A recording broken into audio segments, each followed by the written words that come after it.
All right, UFC 249, May 9th. So one of the more intriguing matchups on this card is Henry Cejudo versus Dominick Cruz. Okay, and one of the reasons it's so intriguing is because Dominick Cruz, by the time this fight takes place, Dominick Cruz will have been out of the octagon for like 3.5 years. And how often is it that you see a guy step out of the cage for 3.5 years and come back into a title fight, particularly in a division where you've got legitimate competition? Corey Sandhagen, Aljamain Sterling, Peter Yan. Oh, I'm sure I'm butchering his name, but you know who I'm talking about. Like, those are three dudes right there who are all ranked higher than Cruz, because Cruz isn't ranked. All deserving of a shot. I don't know if one or more of them turned down the fight, injuries, if they're locked down, travel restrictions due to coronavirus, something along those lines. I'm like 99% sure Aljamain Sterling could have took the fight, though, based off of things he's been saying. I follow him on social media, some other stuff. Anyways, that's neither here nor there. At this point, we just we take what we get, right? And I'm not complaining by any stretch of the imagination. But Dominick Cruz versus Henry Cejudo, right? So the first thing you got to look at when you think about this, will Dominick Cruz's footwork give Henry Cejudo trouble? Okay, because when we think of Dominick Cruz, when we think of the Dominick Cruz of old, right? The one who's a legend in the division, the one who's one of the greatest of all time at 135, right? The guy who dominated people, went on this run. What he's known for is that footwork, okay? Now, it's a little more nuanced than that, but basically that's what he's known for, okay? Just mind-boggling footwork and movement. Now, is that going to give Cruz trouble? Because that's normally that's his bread and butter. Or is that going to give Cejudo trouble? Surprisingly enough, I don't think it will. I really don't. Okay? So here's the thing. Cruz is a master of angles and distance. Okay? His footwork is all over the place. It gets him all kinds of crazy angles that people are not used to seeing their opponent coming at him from. Punches coming from angles and punches where they have to throw those angles. Okay, that's number one. And then he's a master of distance, getting in and out, being able to land his shot and then get out. Absolute master of it. It's completely baffled the majority of his opponents for his entire career, except his last one, Cody Garbrandt. Okay, but I'll get into that. Now, the reason Garbrandt was able to win that fight is because Cruz has slowed down.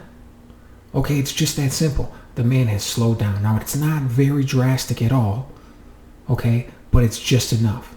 He slowed down just enough that the guys at the very top of the division, which Cody Garbrandt is, were able to catch up with him, okay? Cruz has some, and let's not forget, Cruz has some bad habits, okay? He keeps his hands down by his waist, works for him offensively, disguises his punches a little bit when he's coming in, but it works horribly when it comes to defense, okay? And when he backs out, a lot of times he'll back straight up. He's got his hands down, even if he backs out and takes an angle when he's going away. His hands are down. Garbrandt was able to catch him with shots going out, left hooks, and really it was the right hand that was the bread and butter for Cody Garbrandt that got him that fight. Okay, he threw it multiple ways, but really it was the right hand that got him. And the reason he was able to get it, even though Cruz was working the angles and the distance, and he slowed down a little bit, it was because of timing. Timing beats speed every single time. Okay, that's how you beat speed. You beat it with timing. Cody Garbrandt comes from an amateur boxing background, and he has great timing with his hands, particularly his right hand, like I said, so he was able to catch Cruz with that. Okay, that was the story of that fight. That's how he was able to make it happen. Sure, he worked in other stuff like leg kicks and everything, but it was the timing. His ability to catch Dominick Cruz with that right hand, and the fact that he had slowed down. He slowed down a little bit in the Faber fight, but Faber wasn't able to take advantage of it. Garbrandt was. Okay? Now, let's take that over to Henry Cejudo. Dude, I think Cejudo, that plays right into his strengths. First of all, he slowed down too much. Garbrandt was able to catch him 3.5 years ago. He hasn't been in the ring in 3.5 years. I know he doesn't believe in ring rust and all that kind of stuff. Fine, whatever. He's still 3.5 years older. And he was already starting to slow down. Cejudo's in his prime. That doesn't look good for Dominick Cruz. Okay, that's number one. But Henry Cejudo, he's got a beast of a right hand. Dude, he's got really good power. And he's particularly got really good power in that right hand. The same thing Cody Garbrandt was able to catch Dominick Cruz with. Okay? And the thing about Cejudo, he shoots his shots. He's got fast hands. He shoots a lot of straight right hands. Cruz likes to loop his shots. He throws wide shots when he's coming in at these crazy angles. Probably because it helps disguise him a little bit. But shortest distance between 2 points is a straight line. And Henry Cejudo shoots his punches in a straight line, man. And he shoots them fast and he shoots them hard. Okay, that's number one. Number two, he can shoot that punch multiple ways. He's got the straight punch, like I just mentioned. He's got the overhand right. Think about the one that he caught Dillashaw with and hurt him. And he shoots a nasty uppercut with it too. Okay? He can come with that right hand multiple ways. And he closes the distance really fast. He's the smaller guy. How'd that work out against Moraes? Okay, remember that Marlon Moraes fight? The one where Cejudo was losing for a round and a half, turned it up, and just destroyed him? Think about that for a second. Okay, that's Moraes, who's got much faster hands than Dominick Cruz. That's Moraes, who's got much more powerful kicks and much more varied kicks, and Cejudo turned around and tore him apart. Think Cejudo can't handle Dominick Cruz's movement from the outside and his speed and his angles? How did he do against Demetrius Johnson? Exactly, a guy who's faster. A guy who's got more tools in his belt when it comes to strikes. A guy who's, probably got more power. It was down at 125, but Dominick Cruz isn't known for his power at all, period. Doesn't go out there and get stoppages. I know, you got the, the Misagaki fight or whatever, but that's the outlier. Dominick Cruz isn't known for his power. Okay? The reason you think about it is like, oh, well, he was able to make Dillashaw miss. Yeah, he's able to make a lot of guys miss. Okay, that's because Dillashaw was chasing him. Dillashaw doesn't have great timing.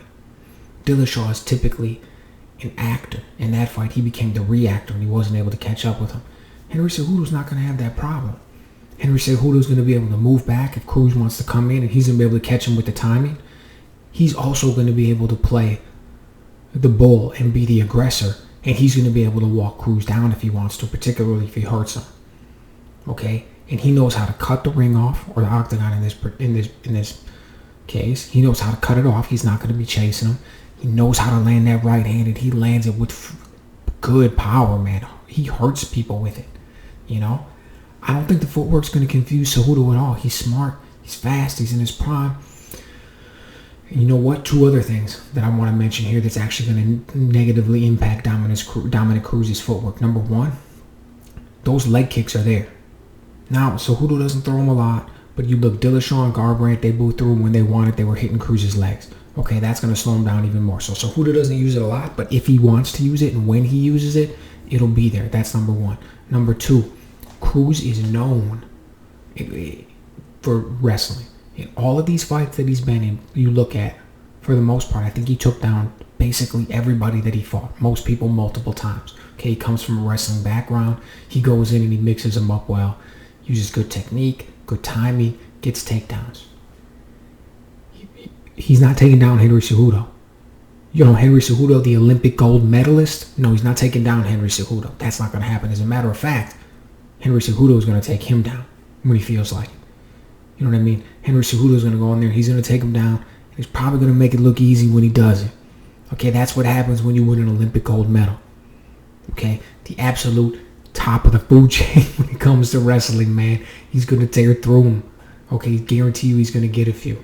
This fight lasts. So, that's going to mess up Cruz's footwork as well, because he's going to have to start worrying about that. He's not going to fight off his back wall. Look, every single time Henry Cejudo takes guys down, he holds them down. He's got great top control, great top position, and he can land some good shots from it. That means that when Cruz gets up, he's going to be worried about that. He's not going to want to get back down. He's no jiu-jitsu wizard off of his back.